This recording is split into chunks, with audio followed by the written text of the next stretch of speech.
Every culture that accepts everyone. One night I looked into the naked sky, no clouds floating by. I could see the moon and stars. The moon was looking like an eye, a moon crescent with the brightest star in it, closing the circle. Seeing the Muslim symbol, I wondered why. Looked at the date and the year was 2011, 9/11. Yes, September 11, 11 passing by. And on the news was the story of Bible burnings by Muslim leaders, and this one Texan pastor that caught my eye. He was the first of all Christians who took a stand and said that he would burn Korans on the next day. I wondered why. The day came in a news flash of him saying his apologies and noting the very reason that Jesus died. Then in some months in the Middle East and the Arab states arose the Arab Spring and Gafhaffi's murder on TV live. Just as the book of Revelation says nations waving their palm tree branches were Muslims and Christians side by side. In 2023, while writing this short of April in Jerusalem, there was violence at the Temple Mount. Hamas and Easter, the Passover and Ramadan all had a clash that has never happened to such amount. The Gaza Strip in Palestine and the West Bank surrounding Israel, violence back and forth of the worst kind. The sons of Ishmael and Isaac need unifying in Jesus to leave the territories, histories behind. I salute you. Anyone whose life that they gave. Yo, good evening, people. It is another beautiful night in the name of the Lord Jesus Christ. And what I just noticed is the Moon Crescent and Brightest star again. So let me just flip the camera so you can check this out.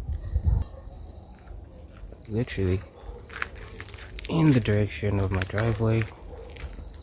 And I think I can zoom in a bit with the camera.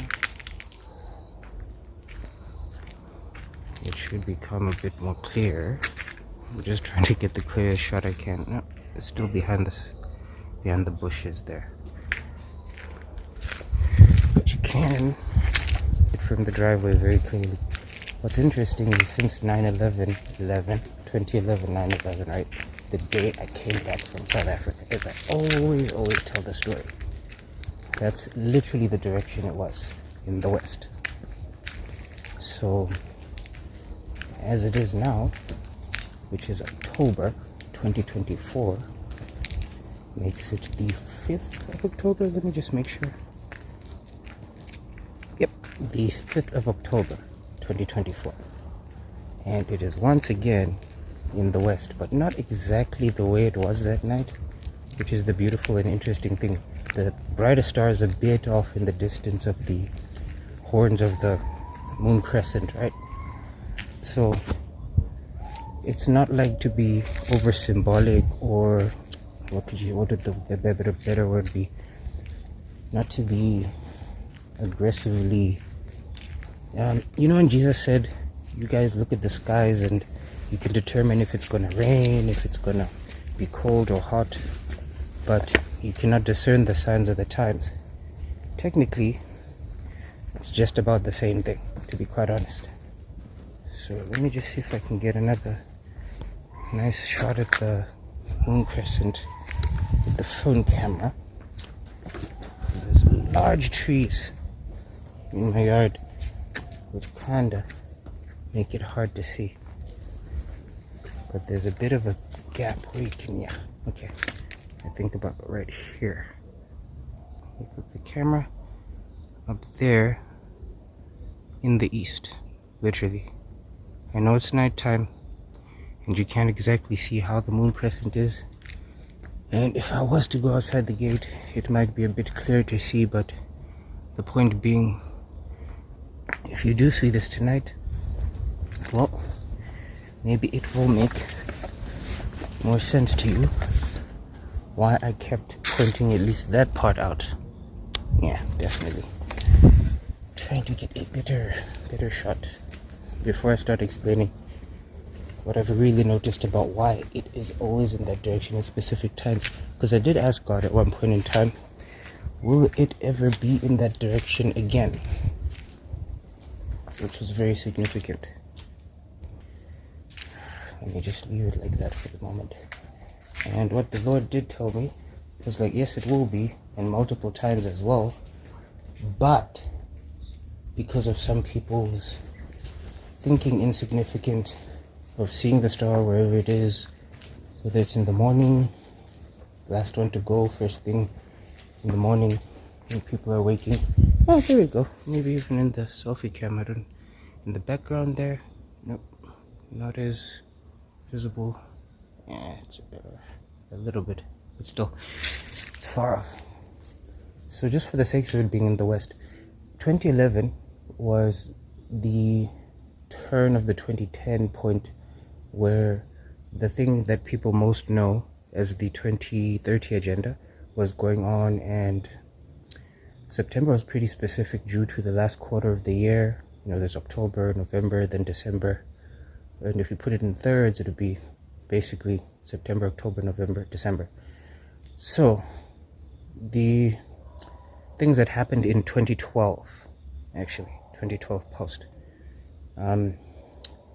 we had the Arab Spring, which followed after the volcanic activity that happened at the mountain is the name of it is a bit far from me, but it's a European, northern Asian sort of area, but more to the west side of it, where the smoke from that eruption actually blocked off flights from Europe all the way into Africa and things like that, right? The interesting part now is that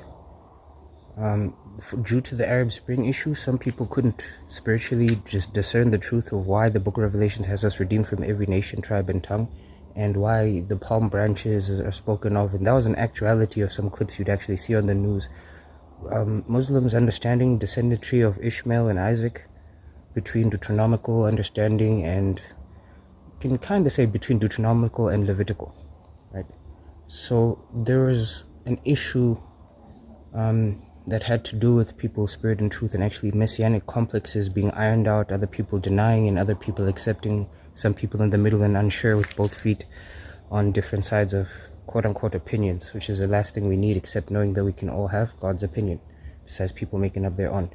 So at this point in time, just for the sake of present reality, since it's the 4th of October 2024, right, and we're seeing things on the news, if you're a younger generation person like me, or just born before, after, and just before, you'd understand, oh, P. Diddy just got arrested, and all these social sexual immorality cults being exposed, as things have been being exposed for a long time, since that 2010 period into the 2011, as I've been mentioning.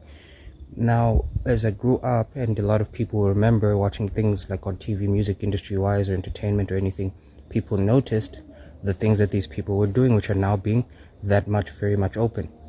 And also to note the millennial turnover, where there was a lot of activity in terms of people having to at least understand the safety of having cell phones.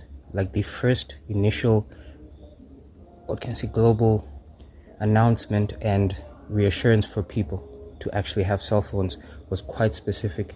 People were asked about their opinions on what they would need and etc, and a whole bunch of things. Sort of took a consensus time and method of things, right? So there's all those kind of advancements also going on right now, because most people were expecting a very quick rollout for electric cars and whatnot, which really didn't have anything to do with petrol or diesel cars being gas guzzlers or anything like that. If you do know better, then you also know that behind whatever they call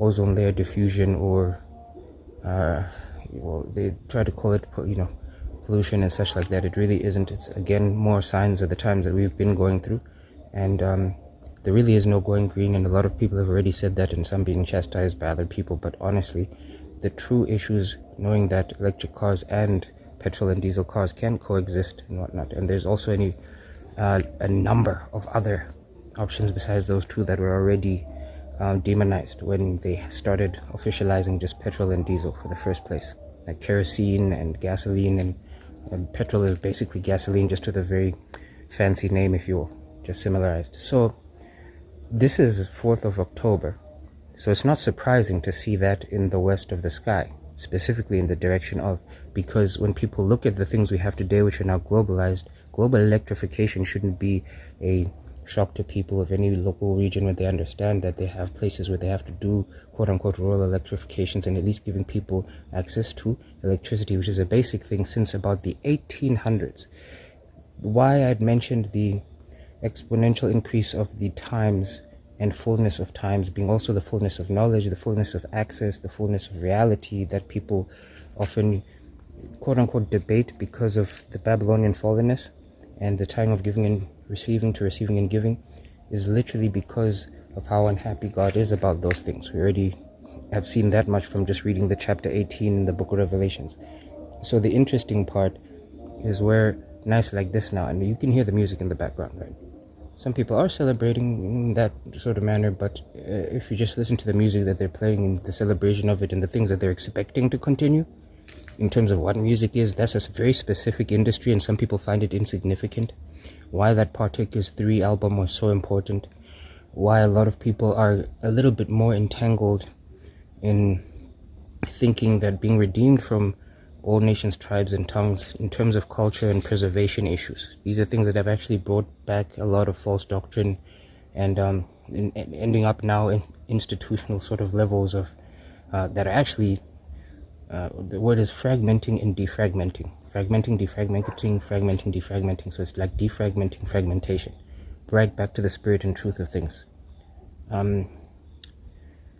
Where people's hearts are concerning one another is literally where God's at right now. This is why we're having all those things happening. There's a lot of people didn't really think were going to transpire, and why I mentioned specifically the P. Diddy exposing of all the sexual scandals, or the actually right now the human trafficking era is such at a close that a lot of people really don't understand that people are getting trafficked through school and education, some others through jobs and applications and such like that. So, and others even just through, financial instability caused by the Babylonian fallenness of tying and giving and receiving. It's almost as if you could call it self-trafficking by any chance. A lot of people would understand that. What God is doing right now, specifically, because the last time I posted a video like this, I was standing about in the same place, and I'd mentioned, it's morning break and the Moon Crescent and star in the northern part of the sky, sort of like indicating eastward. This is in the west side of the sky, sort of indicating northward, but it's not really about just the star and the Moon Crescent, right? It's literally about what's going on. So I'd noticed on my YouTube just a few days ago, a lot of the videos that we actually did see in about the post-2000s, just at the millennial turn, started showing up. And this was technically after the Partakers Part 3 Christian creative, the Christian music creative instructory that I was giving just for a basic test run and just putting together a few highlight points about the music industry itself and entertainment and some things that people totally miss out when it comes to teaching and doctrine. That is quite interesting, that just that search for the jubilers, sorry, I'm forgetting the name of the exact name, but the point is, what started coming up were literal videos that we did see when they did the cell phone rollout and people being able to have access to telecommunications of that sort. So now we're at a point where we have Android phones and touchscreens, and people had been complaining about, waterproofness, wireless charging, and a bunch of other things, like a lot, to be quite honest. So and just to mention it, the Starlink issue was quite an African debate before people were actually even introduced to being able to have the education platform for information technology, like the Ubuntu programming, or the Ubuntu programming program, interestingly to say it that way, was something that a lot of people didn't understand what was open source. A lot of people feared things being open, or didn't understand that that part was actually the problem to why they would be fearing what they would be fearing. Now we are literally 10 plus years down the line into 20 plus years, technically just about 20 if you count 2004 as a start for that. Well, we're kind of seeing the effects of where God is cracking down on a lot of the debaucheries. Some people are happy about it, some people aren't happy. Not to be unexpected, because some awakening from the dust of the earth to everlasting shame and contempt is from Daniel 11 and 12. As far as the king of the north and the king of the south, hearing news from the east and the north that trouble the king of the north, which has got to do with a lot of the Russian and Asian and European and African centralized, dispositions according to the Babylonian system of tying, giving and receiving to receiving and giving. So from there now, it's not even a shock to see that the Moon Crescent and brightest star are in the literal west of the sky. So, without premeditating anything and without rehearsing anything, you can actually look around at a lot of the things that you may have gone through. It depends how old you are. Maybe it was education-wise at school, maybe it was family-wise, because what people are dealing with now, and I'll be very blunt about it in terms of Zimbabwe specifically, because amongst the peoples that are here, yes, it is a very diverse country, as all are right now at the point in time on the face of the earth, but to specifically point out, and it's not even a singling out, because there are lots of kinds of people that do these things or get this sort of teaching. People are taught to put stones in certain places and then act as if it's a rite of trespass. Or people are taught to put stones in a certain place thinking they're enchanted objects or they're prayerful objects. People are even taught to kneel before a person and receive a stone that will give them luck or blessings and riches and all sorts of stuff like that. That is one of the things that God is really cracking down on, because the exteriorism, besides spirit and truth, where Jesus said, our Father's kingdom is at hand and inside us, which is within. And he was really particular about people who believe that way. A lot of the Pharisaical and Sadduceical things were add-ons to what Moses was also supposed to strip away from the people that he had brought out of Egypt by the Lord's hand. But now, since we're at a point in time of the book of Revelations where literally the sixth bowl, the sixth trumpet, and the sixth seal, this actually being one of those signs from the sixth seal, you can count it as cosmic disturbances and a number of other things written as well in the book of Revelations and New Testament. But honestly, when it comes to the people who are most important, it's now that discernment of hearts where you can see a lot of people's hearts are growing cold, weary, some people impatient, other people very rejoicing, very joyful, very calm, very peaceful, despite the turmoil and troubles, and you could call them traumas, but honestly the tribulations which are already overcome, why we're told that we joy in our tribulations and the overcoming of them being specifically the joy. This is very significant in the way it's like, wow, it's almost as if it looks like it's in the same place as it was on 9/11/11, but it's just a little bit different. You'd wonder how many circulations between the positioning of the moon and such. As I noted, the stars that are generally in the same position oh wow, there's one of those moving ones right now. I don't know if I should, let me just try and zoom in and see if I might have to put this light in my pocket and actually turn this one off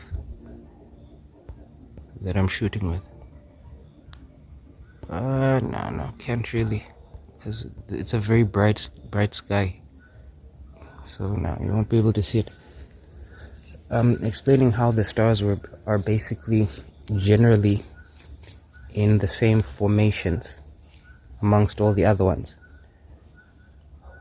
and particularly this brightest one and about two other ones since 9/11/11 and just before, just about 2011 of it and 2010 had been the ones that have been changing positions. You'd find the brightest one, last one to go on the east of the sky, but no moon. These other two, technically a brightish reddish orange one and a brightish whitish blue one, would be in specific other places besides the other ones that some people call the Northern Cross or the Southern Cross and the Big Dipper, the Lucky Dipper and stuff like that. But now the interesting part about when you look at the specific places they are, it does say a lot.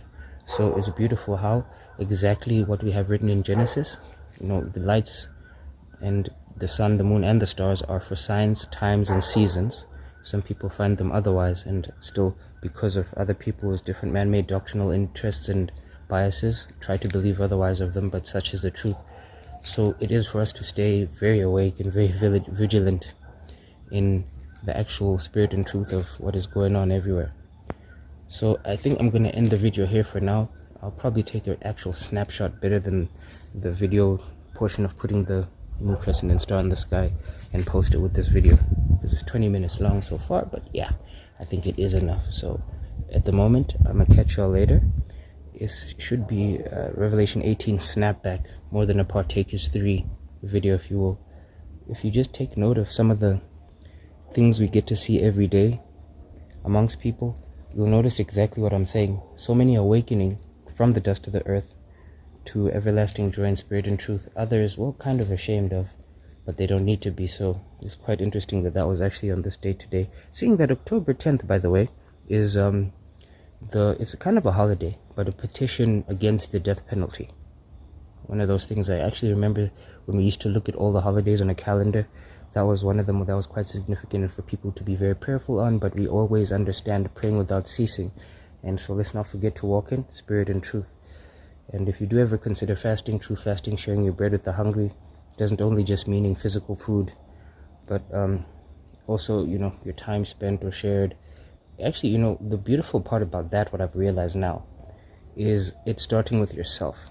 And knowing that God's the one who's doing the sharing through us, and firstly for us, because as much as we may share with others, and where I learned about working from our abundance, some people actually being taught to just continually force themselves to lack, which is different from following instruction, if you will. And because of the prosperity gospel, not seek the kingdom first being an issue, and the wisdom that comes from working from your abundance is in 2 Corinthians chapter 8, verses 12 to 15. Your abundance will be a supply for their lack, not your lack will be a supply for their abundance, or your lack will be a supply for their lack. And their abundance will be a supply for your lack. So it's quite interesting. That actually teaches you to also consider other people when they do offer to share and things like that. Sometimes those are some of the crossroads that people are misinterpreting and misunderstanding, not only just between individuals, but also communities. You could also say nations, but even amongst families and family members. So let's keep that in mind, and I'll catch y'all later. Thank you, Lord Jesus, for redeeming us from all nations, tribes, tongues, and cultures. Every nation, every people. Lord Jesus, we salute you in spirit and truth, working through us, to us, for us, with us, and never against us. I salute you, anyone whose life that they gave. I salute you, for everybody else to be saved. I salute you, anyone who fought to be free.